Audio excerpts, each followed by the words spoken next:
Hey, it's Emily Kutchins Adler, the Buttery Babe, making delicious game day treats. It's almost Super Bowl, and we're ready. Every year, the Bunny and I have a Super Bowl party, and we have the best snackies and really good signature cocktails and a lot of beer. There's a secret to our Super Bowl party. We don't have a television. There is no Super Bowl at all happening at our house. There's just the pregame. And you know what? I'm totally okay with that. This is one of our favorite dips for Super Bowl night. It's also really good anytime we're barbecuing. Few ingredients, you can make it as hot or as not as you like. So we're gonna start with 1 pound of corn. This is frozen corn. It's kind of defrosted, not really. You can still see it's got a little thingies. In the summer, when it's corn in season here and it's nice local Illinois corn, I'll have the Bunny throw some on the grill and then I'll cut it off the cob and I'll make the dip. Super good. So 1 pound of corn, a cup of mayo, 1 package of cream cheese, that's 8 ounces, 1 cup of cheese. This is 8 ounces of mozzarella and 8 ounces of cheddar. If you want to use one of those bags of Colby Jack, that's really good. If you live in an area where you can get Hispanic cheeses, queso quesadilla is really good. If you can get some pepper jack, either shredded or shred it up yourself, even yummier because it's got that nice heat going all the way through. This dish is like, it's a creamy dip and crunchy, a little bit crunchy from the corn and like super gooey and cheesy and delicious. So now we're going to talk about the heat level. In the summer, I'll have Jeremy, the Bunny, throw a couple of poblano peppers on the grill with the corn, and I'll put them so they get nice and charred, and then I put them in a plastic bag and let the steam, and then I'll take off the skin so you get the heat and the smokiness. But it's the winter, and I don't feel like grilling, and I don't feel like getting all the smoke in my house and doing it on the burner. So we can discuss different options. So if you like it more mild, you can use a can of these chopped green chilies. They don't have to be Old Paso. That was the can I had in the house.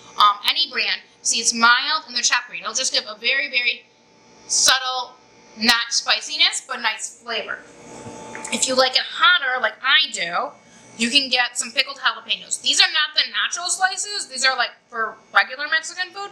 And when they're sliced, sometimes it'll say sliced jalapenos. Sometimes it'll say rajas, which means sliced. When you open up the little can, this is what it looks like. So there's sliced jalapenos, and there's some onion in there and some corn. This is one we're going to use today because I like the heat of it, and it's also because it's pickled, it's got that little bit of vinegar bite. So we'll go back to those.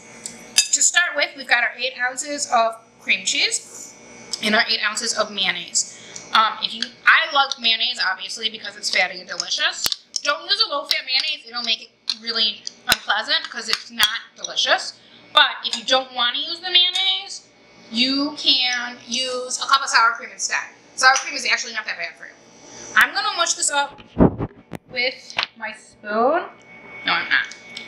So if you want to be super lazy, which I'm usually a fan of, you can mush that up in your KitchenAid, in your stand mixer, with your table attachment. I'm going to get on my little hand mixer because that's what I feel like doing today. I don't want to wash all the parts of my KitchenAid. But sometimes there's a lot. We're also not making a ton, so I don't need to get the whole thing dirty. But this will only work if I can find the rest of my parts. I keep all my toys in the top drawer. There it is. But then sometimes they fall to the bottom of the top drawer. Ta-da! So that's together. We're going to plug it in. I never had a hand mixer until I got engaged and I put it on my registry. I only had the KitchenAid my whole life. So I had my grandmother's, and then I had my own. Then I wanted a hand mixer. So here we go. Let's see how messy this is going to be. Whee! Not that bad.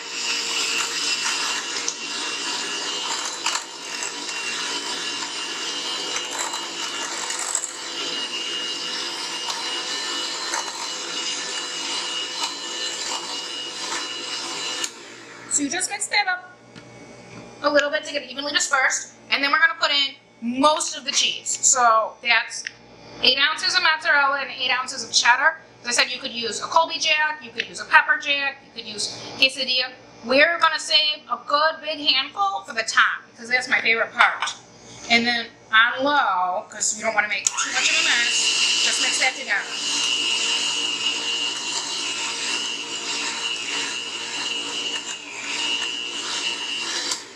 So already you know it's going to be delicious because it's kind of got some favorite ingredients, right? Cheese, mayonnaise, cream cheese, yum. We're going to put in the corn. This was frozen corn, as I told you. You could use canned corn. You could use fresh corn. If you're using fresh corn, make sure you cook it a little tiny bit so that it is not raw and crunchy.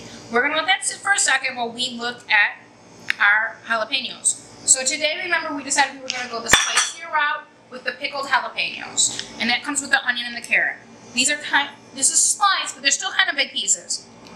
So I'm just going to take them out of that delicious pickling liquid and give them a little choppy chop. And if you want it mild, use the canned green chilies. If you want it really mild, like not at all spicy, which is fine. I mean, sometimes people don't tolerate spices well. You can just use some pimentos or some diced fresh bell peppers and give them a little saute. But that's fine. I mean, I like spicy. You don't have to like spicy. You're not cooking for me. I mean, if you are, thank you. I love to be invited out. But in general, you're cooking for you, for your friends. Make what they like. Recipes, as always, they're idea boards, like a vision board. You're just getting like how to do something, not this is the only way to do something. Obviously, we wouldn't have so many chefs if that was the only way to do something. So, that was 1 can of the pickled jalapenos with carrots. I'm going to dump these in.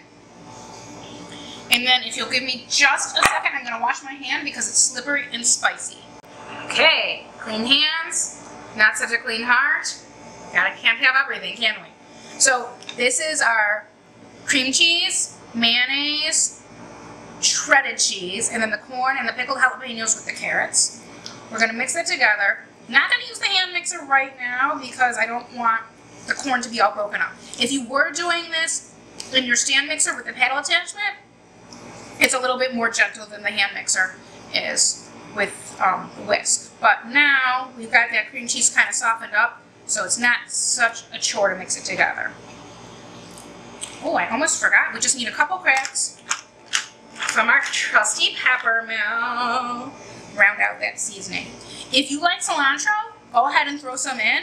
The bunny's not a huge fan of it, so we're going to leave it out. Also just put some on the top for prettiness. So mix this together pretty thoroughly because we're not going to mix it again once it starts baking. We've got our oven heated up to 350. I've got a little tiny one in the oven for me and Camera Girl because we're actually not going to bake this one till our friends get over because we're going to do our treats in rounds. So not everything's going to come out at once. If you want, you can throw this into your crock pot on low for about an hour and a half. So everything's nice and mixed. We're doing this in a pie plate. You can do any type of dish you like, or as I said, a crock pot. This recipe doubles nicely. It halves nicely. And even though it's got the mayonnaise in there, it actually freezes not so bad.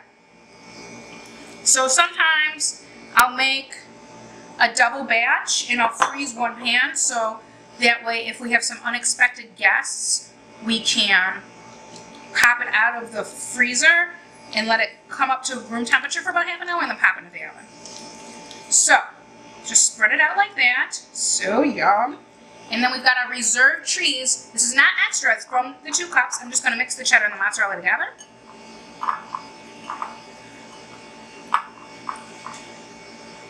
And spread that all over the top so it's going to get melty and gooey and delicious. Dump and spread. Nice and even layer. When you put this in the oven, you're going to want to put it on some type of baking sheet or cookie sheet. Otherwise, there will be so much melted cheese on the bottom of your oven. I don't like cleaning the oven. The bunny, he doesn't clean the oven. So somebody's got to do it. It's going to be the sheet pan. I'm going to bake this one later when our friends come. But that doesn't mean my camera girl doesn't get a treat. So give me just a second. I'm going to pull out a little baby one that I made. Guys, so what we're really looking for when you serve it, nice and golden brown and delicious, GBD. That cheese is melty and creamy and so yummy. We're going to stick our tortilla chip in there. Look at that. Oh my god, I'm so excited. And then we're going to shove it in our mouth. Cheesy, creamy, crunchy, spicy, delicious game day treats. Perfect for entertaining in the summer too. Perfect for Cinco de Mayo. Perfect for any time you want to have a beer or a margarita. I'm Emily Kutchins Adler, the Buttery Babe. Please follow me on Facebook, Instagram, YouTube, LinkedIn, and of course my website, www.butterybabe.com.